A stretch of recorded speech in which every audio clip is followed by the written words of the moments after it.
Bonjour à tous, bienvenue sur My Travel Project. On se retrouve pour une vidéo qui va être clairement sur plusieurs jours, même sur plusieurs mois. Mon objectif est dégueulasse, vraiment je le lave.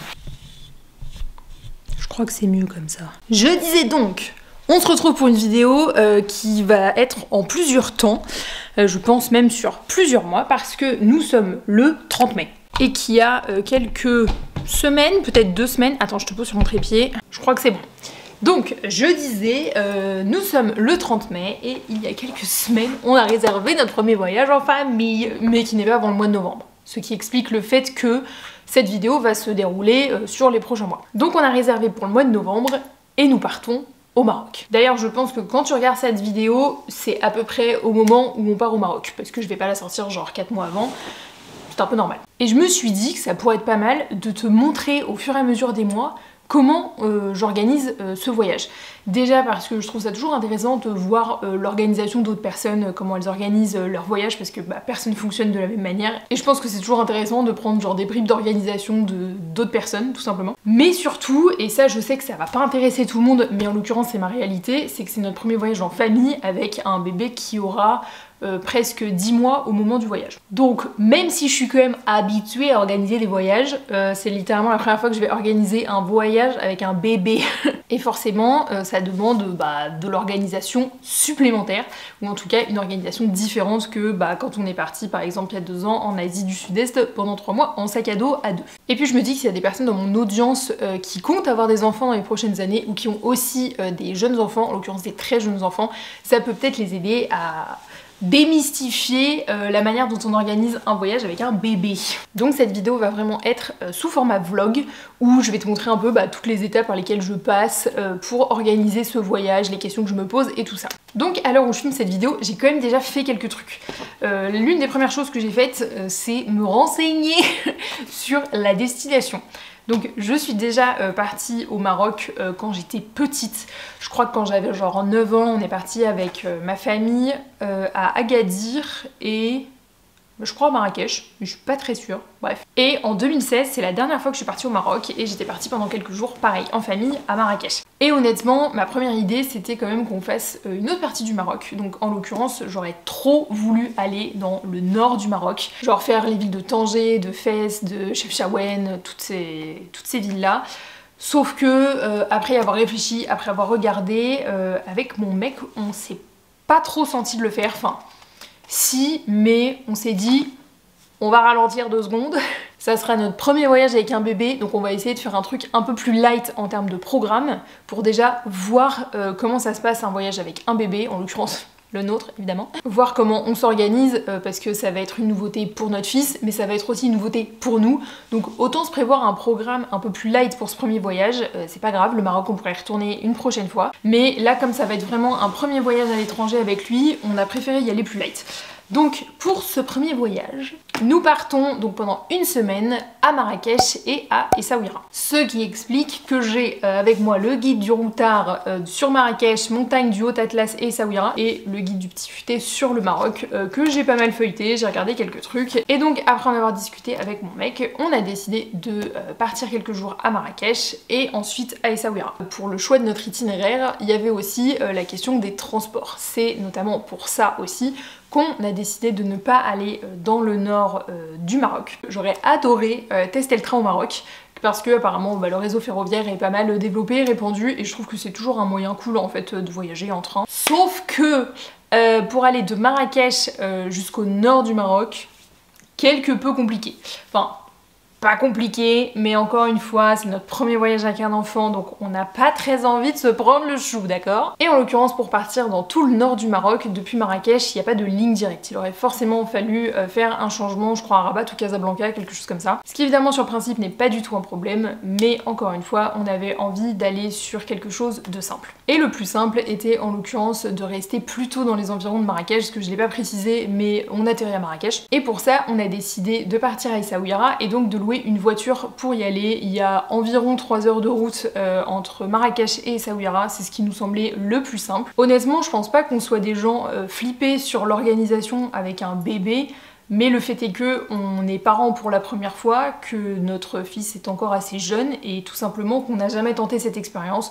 Donc je pense qu'on n'a pas envie de se rajouter trop de difficultés dès le début qui, si ça se trouve, n'en serait pas si on avait décidé par exemple d'aller dans le nord du Maroc, ou si on avait décidé, je sais pas, de partir en train ou de faire autre chose tout simplement. Mais pour ce premier voyage, on se sentait plus à l'aise de faire un itinéraire vraiment très light, c'est-à-dire 2 destinations, enfin 2 étapes en l'occurrence. Je commence à avoir l'impression que je suis en train de me justifier alors que je devrais pas me justifier sur ça, donc on va changer de sujet. Donc maintenant qu'on avait choisi notre itinéraire, c'est-à-dire les différentes étapes qu'on allait faire, donc Marrakech et Essaouira, c'est posé, comme je le disais, la question du transport. Et nous, donc on a choisi la voiture, parce que tu me diras, il y a des bus en fait qui font la liaison entre Marrakech et Essaouira, et en général c'est quand même un peu moins cher qu'une location de voiture. Bah parce que dans un bus, il n'y a pas de siège auto pour bébé. Donc forcément on a procédé par élimination et on a décidé de louer une voiture. Ce qui finalement n'est pas plus mal, je pense, déjà parce que la location de voiture n'était pas excessive. Je vais te montrer après mon début de budget sur mon ordinateur. Mais surtout, qui dit voiture dit un peu plus de liberté de déplacement et donc forcément un champ, enfin un périmètre géographique un peu plus important pour trouver un logement à Essaouira. Parce que finalement, donc ça a été la prochaine étape après l'itinéraire, le choix des transports. Forcément c'était les logements et là on les a déjà réservés. Donc à Marrakech on a pris un riad que je te montrerai ensuite, et à Essaouira on a aussi pris un riad, enfin c'est plus un hôtel j'ai l'impression quand même, mais qui n'est pas Essaouira, qui est un petit peu avant, mais à environ 20 minutes en voiture d'Essaouira. Donc pour le coup le fait d'avoir une voiture ça va vraiment nous être utile. Donc à l'heure actuelle voilà où j'en suis dans la préparation de ce voyage. On a nos billets d'avion, on a aussi tous nos hébergements et j'ai commencé à vraiment lister le budget en fait, déjà ce qu'on va dépenser pour ce voyage. On va partir sur mon ordi, comme ça je vais te montrer les logements que je nous ai bookés, le début de budget et quelques autres petits trucs auxquels j'ai déjà pensé et que j'ai déjà mis en place pour ce voyage. Donc on se retrouve à mon bureau et je vais suivre mon écran en même temps que je parle, comme ça je vais pouvoir te montrer les logements qu'on a réservés, pourquoi j'ai décidé de prendre ces logements. J'ai d'abord réservé un riad qui s'appelle le riad FZ, je sais pas comment on le dit, à Marrakech. En fait, pour t'expliquer un peu mieux l'itinéraire en détail, on arrive à Marrakech le dimanche 17 et on va y rester jusqu'au 20 novembre, donc 3 jours plus tard. Le 20 novembre, on part à Essaouira jusqu'au 23 et le 23 dans la journée, on revient à Marrakech pour reprendre l'avion le 24 en fin de matinée, si je dis pas de bêtises. Alors j'ai réservé sur Booking nos 3 hébergements, j'avais aussi regardé sur Airbnb, notamment pour Essaouira, et finalement on a trouvé notre bonheur à chaque fois sur Booking. Donc là c'est notre premier riad, celui où on va rester 3 jours à Marrakech. Et pour le coup on avait quand même certains critères et je pense que c'est un peu normal. On voulait quelque chose qui soit quand même relativement bien placé. Il fallait aussi que ça soit un hébergement qui propose des chambres qui soient quand même relativement grandes. On n'a pas de problème en fait d'habitude à être dans des chambres un peu petites, surtout quand il est genre juste pour dormir. Sauf que là en l'occurrence on va être 3 avec un bébé qui se couche quand même un petit peu plus tôt que nous, donc on voulait quand même quelque chose d'un peu plus spacieux. Et on voulait également trouver des hébergements qui proposaient des lits bébés gratuitement. Ça permet nous de pas nous surcharger en emmenant un lit parapluie. On s'entend qu'il y a quand même déjà suffisamment de choses à emmener quand tu pars avec un enfant, donc si on peut éviter de prendre en plus un lit parapluie à emmener avec nous, ça serait quand même pas mal. Et en l'occurrence, sur les 3 hébergements qu'on a trouvés, les 3 proposent gratuitement la mise à disposition d'un lit pour bébé. Je crois que pour ce riad là, on a pris la chambre familiale supérieure. C'est pas une chambre, ok, c'est genre un appart, il y a écrit superficie 90 mètres carrés. Et en l'occurrence, il y a apparemment aussi une cuisine, ce que je trouve pas mal parce que pareil, on va avoir des purées à donner, des biberons à faire, donc c'est quand même plutôt cool. Et enfin, ce riad là, il proposait la navette aéroport, donc je trouvais ça quand même pas mal. Pour le coup, j'ai quand même regardé comment on pouvait aller de l'aéroport de Marrakech jusqu'à la Médina, et il y a un bus qui le fait. Je pense que si on arrivait à une autre heure de la journée, en l'occurrence notre avion atterrit à 17h30, je pense que si on avait atterri plus tôt dans la journée, on aurait pris le bus. Sauf qu'en atterrissant à 17h30, il est bien évident qu'on va pas sortir de l'aéroport avant genre 1h, 1h30 plus tard. Donc ça veut dire plutôt le soir, au moment où notre fils est quand même censé se coucher. Donc on a décidé de prendre un transport privé pour faire le trajet entre l'aéroport de Marrakech et notre riad. Et en l'occurrence, notre riad proposait le transport. Et en plus évidemment, il le propose avec un siège auto pour bébé. Donc voilà un peu pour nos critères et pourquoi on a choisi ce riad. Pour faire un peu le tour rapide des autres hébergements qu'on a pris celui-ci à Essaouira. Alors il propose aussi une navette vers l'aéroport, évidemment on n'en a pas besoin parce qu'on arrive en voiture. Mais pour le coup, notre critère spécifique pour le logement qu'on allait prendre à Essaouira, en plus évidemment de chambres un peu plus spacieuses que la moyenne et de la mise à disposition d'un lit bébé, c'était qu'il y ait une piscine. On n'est pas là pour souffrir, ok? On s'est dit que quitte à venir à Essaouira proche de la mer, eh bien autant profiter et autant se faire kiffer. Et donc on a trouvé cet hôtel là, qui ma foi a l'air pas mal. Toutes les chambres ont vue sur la piscine, ce que je trouve vraiment sympa. C'est très bien noté. Et puis surtout, c'est quand même très joli à l'intérieur. Et là, si je dis pas de bêtises, nous la chambre qu'on a prise, c'est la chambre lit queen size, qui fait 25 mètres carrés, ce qui en soi est quand même très spacieux, je trouve, pour une chambre, et donc ça sera très bien pour nous trois. Et enfin, notre dernier riad à Marrakech pour notre dernier soir avant de reprendre l'avion direction la France, c'est celui-ci. Alors là pour le coup, on avait un petit peu moins de critères dans le sens où on y restait qu'une nuit, même si nos critères étaient quand même les mêmes que pour les autres hébergements. On était entre gros guillemets un peu moins regardant parce qu'on n'y reste qu'une nuit et c'est vraiment la dernière nuit. Pour autant, ils proposent quand même la navette vers l'aéroport, mais là je me suis pas renseignée sur le prix que ça coûterait si on passait par le riad pour reprendre une navette vers l'aéroport pour repartir. Par contre le riad est aussi assez bien placé parce qu'il est dans la Médina et que notre dernier jour on va sûrement revenir dans l'après-midi et vouloir se balader, donc autant être bien placé, je suppose en tout cas. Et là je crois que c'est une chambre familiale qu'on a prise, faudrait que je regarde sur ma réservation. Pareil, en fait c'est une chambre vraiment famille comme ils disent, où c'est séparé en espèce de 2 pièces, ce qui moi me semble très bien. Et encore une fois, bah, c'est juste pour le dernier soir, donc c'est pas très grave quand même si au bout d'un moment on est vraiment juste dans une chambre plus petite à 3. Et bien sûr, un autre critère, ça a évidemment été le prix. Donc si je reviens sur toutes mes réservations, voilà le prix à chaque fois que ça m'a coûté. Donc j'afficherai en même temps sur l'écran le prix auquel ça revient donc pour 3 personnes, c'est-à-dire 2 adultes et un bébé par nuit. Donc bien évidemment pour l'instant je peux pas trop te dire si ces hébergements sont bien ou pas parce que je les ai pas testés moi-même. Je te ferai bien sûr un retour dans une vidéo dédiée quand on sera revenu de ce voyage. Mais voilà pour la transparence complète sur les hébergements qu'on a réservés et sur les prix. Donc voilà pour le point logement. Tant que j'y pense se pose aussi la question du vol parce que première fois que je réservais un vol pour mon fils, mais pour le coup on va aller dans mon Notion sur mon fichier budget pour ce voyage. Donc voilà mon fichier budget, enfin mon fichier pour ce voyage au Maroc tout simplement. Ça c'est mon fichier de budget où je note vraiment toutes les dépenses qu'on a pour ce voyage. Et donc je te parlais de l'avion. Donc en l'occurrence nous pour ce voyage on fait un aller-retour entre Rennes et Marrakech avec la compagnie Transavia. Et honnêtement c'est la première fois que je réservais un vol pour un bébé, donc c'est poser la question de son billet, des bagages, qu'est-ce qu'on prenait, qu'est-ce qu'on prenait pas. Si tu me suis depuis un bout de temps tu sais que perso je suis quand même habituée à voyager avec un bagage cabine et très peu de bagages en soute, voire jamais. Donc là, comment tu fais pour partir une semaine au Maroc, sachant que t'as aussi un gamin qui a quand même des affaires, et même si ses affaires sont petites en termes de taille, ça prend beaucoup d'affaires bébé. Donc on y a quand même pas mal réfléchi parce que nécessairement sur les compagnies aériennes maintenant, sur les tarifs les moins chers, tu n'as pas de bagage cabine qui est inclus, pas de bagage en soute non plus. Donc il fallait qu'on réfléchisse pour pouvoir ajouter soit des bagages cabine, soit des bagages en soute, en optimisant pour pas qu'on ait à payer plus que ce dont on avait besoin. Et donc finalement on a réservé nos billets aller-retour avec Transavia, on paye en tout 404 € pour 2 adultes et un bébé. Et donc dans ce prix là on a un bagage cabine de 10 kg qui est inclus. Donc quand je parle de bagage cabine je parle pas du petit sac que tu vas glisser sous le siège devant toi parce que ça c'est toujours inclus dans tous les cas.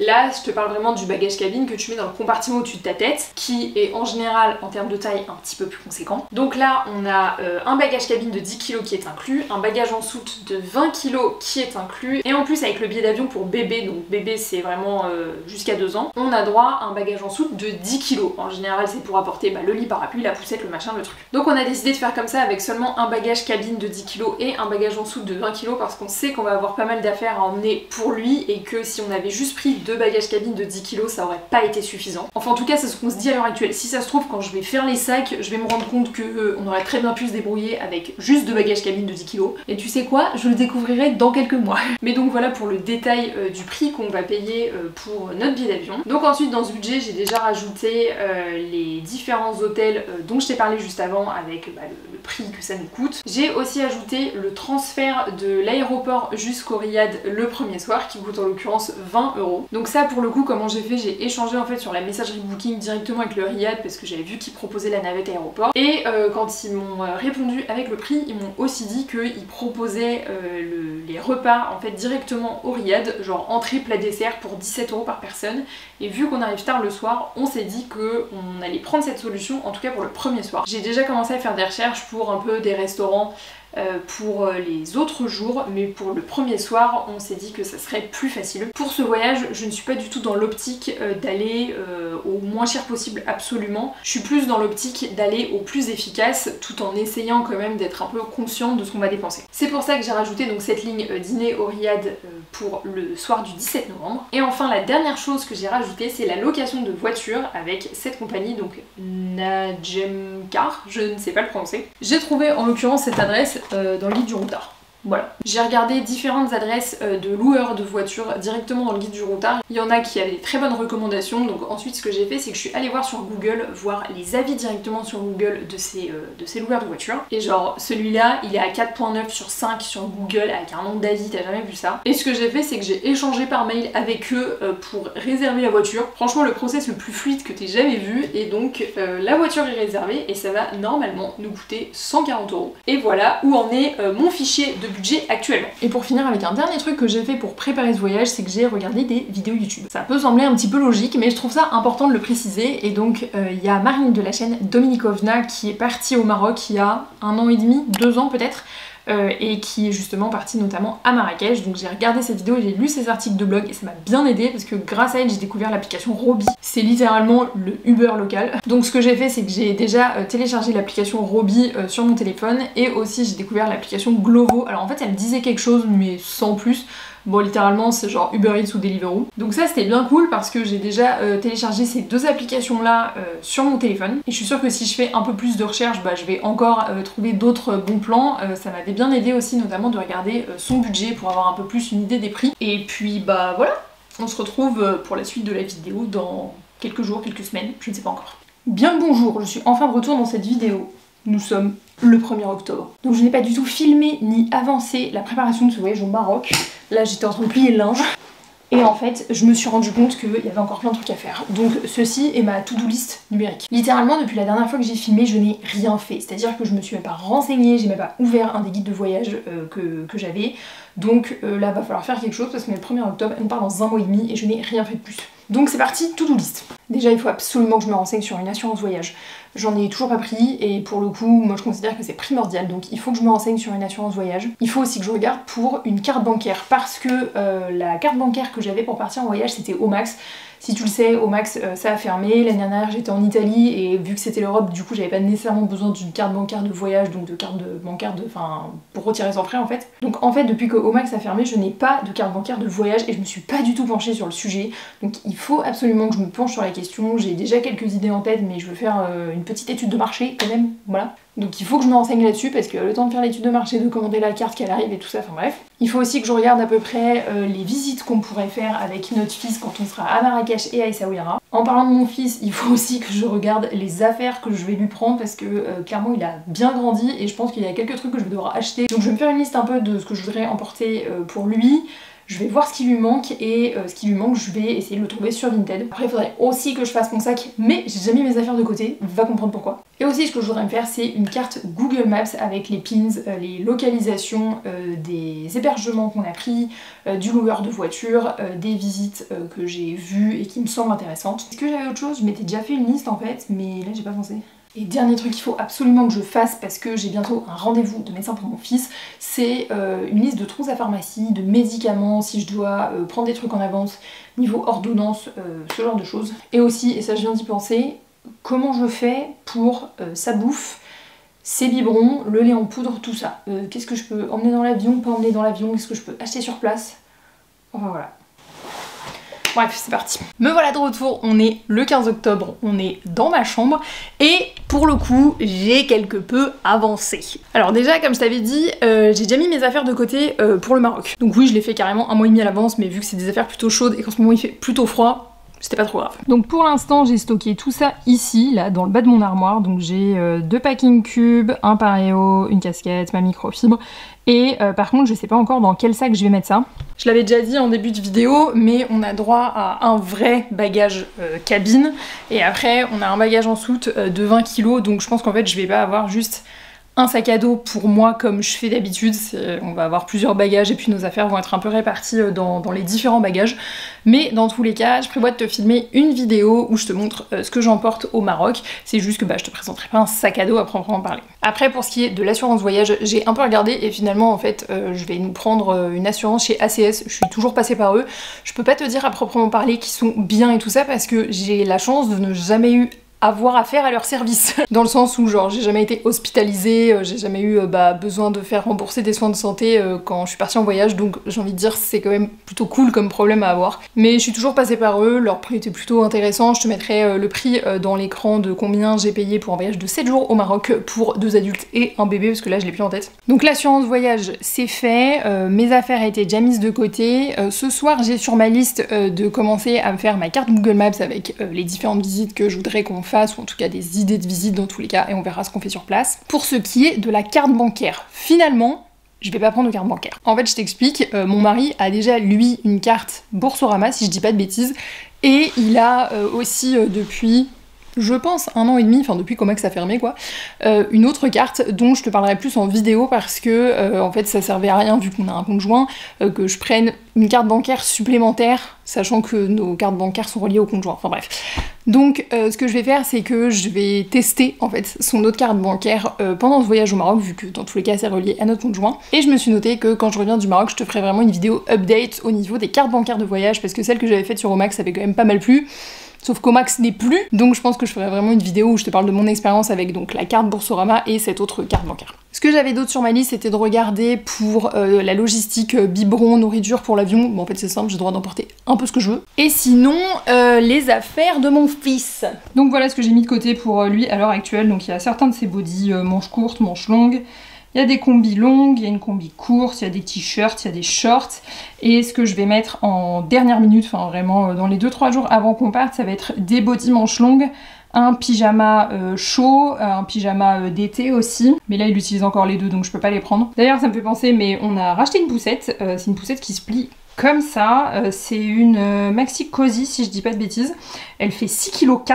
Et elle se plie de cette manière, donc ça passe évidemment dans l'avion et c'est l'un des modèles les plus légers qu'il y a, donc assez pratique parce qu'on avait quand même besoin d'une poussette pour partir. Donc voilà un peu les updates par rapport à l'organisation de ce voyage au Maroc. Donc là ça va, ça s'est quand même bien accéléré, même si je sais qu'il y a vraiment des trucs qui vont se faire un peu en dernière minute. Ce que je devrais faire aussi, je l'ai pas rajouté sur ma liste, c'est faire toutes les photocopies de passeport et tout ça, parce que donc moi j'ai changé de passeport il y a pas longtemps, évidemment mon fils c'est son premier passeport, il ne l'a pas encore utilisé, donc il faudrait que je fasse ça aussi, faire vraiment une photocopie pour avoir un scan quelque part et puis avoir des photocopies sur nous aussi. Mais voilà, ça avance bien. Alors pour ma carte Google Maps, personnellement ce que je fais c'est que je vais directement sur la ville ou le pays où je vais, je zoome et je regarde en premier lieu ce qu'il y a à faire. Donc en général on va avoir certains points d'intérêt qui vont ressortir en premier. Par exemple pour Marrakech on va voir la Koutoubia. Donc je vais cliquer sur la fiche du lieu en question, je fais défiler le menu vers la droite et je clique sur enregistrer pour pouvoir l'enregistrer dans une liste. Donc comme tu peux le voir, moi j'ai des listes par pays, ça permet de mieux s'y retrouver je trouve. Et ce que je fais, c'est que pour les hébergements, les restos ou les visites qui sont déjà réservées, je vais tout enregistrer dans la liste de ma destination, donc là la liste Maroc. Et s'il s'agit juste d'idées de visite une fois que je serai sur place, alors je vais les enregistrer dans la liste à visiter, donc la liste verte. Et une fois sur place, ça me donne déjà une bonne idée de ce que je peux faire en fonction d'où je suis dans la ville ou dans le pays à ce moment-là. On se retrouve, on est le 5 novembre, donc on part dans 12 jours au Maroc. Et là c'est bon, on arrive sur les derniers préparatifs. Donc là, ce week-end, on est descendu dans le garage, on a sorti les grosses valoches, voilà. Donc on sait pas encore laquelle on va prendre pour notre bagage en soute de 20 kg auquel on a le droit. Donc on a sorti celle-ci et on a sorti celle-là aussi qui est bien plus souple. En fait, on veut voir si on pourrait juste prendre évidemment qu'une valise en soute ou on pourrait aussi glisser notre poussette dedans. Voilà. Les logistiques quoi. Donc voilà en gros où on en est. Donc là ce midi je pense sur ma pause déj je vais déjà essayer de regarder comment on peut ranger nos affaires dans ce bagage en soute, sachant que faut qu'on prenne aussi genre un paquet de couches entiers, enfin pas mal de choses. Mais donc je pense qu'on arrive à la fin de cette vidéo slash vlog de préparation, d'organisation de ce voyage au Maroc, parce que honnêtement maintenant, mis à part faire les valises et le check-in aussi pour notre vol, J'ai plus trop de choses à te montrer concernant cette organisation. En tout cas, n'hésite pas à me dire si ce format t'a plu, si ça t'a quand même donné des informations pour toi organiser ton prochain voyage. En tout cas, moi j'ai bien aimé, j'ai trouvé ça assez marrant de faire un truc un peu immersif en fait. En tout cas, j'espère que ça t'aura plu et nous on se retrouve dans une prochaine vidéo au Maroc. Ciao!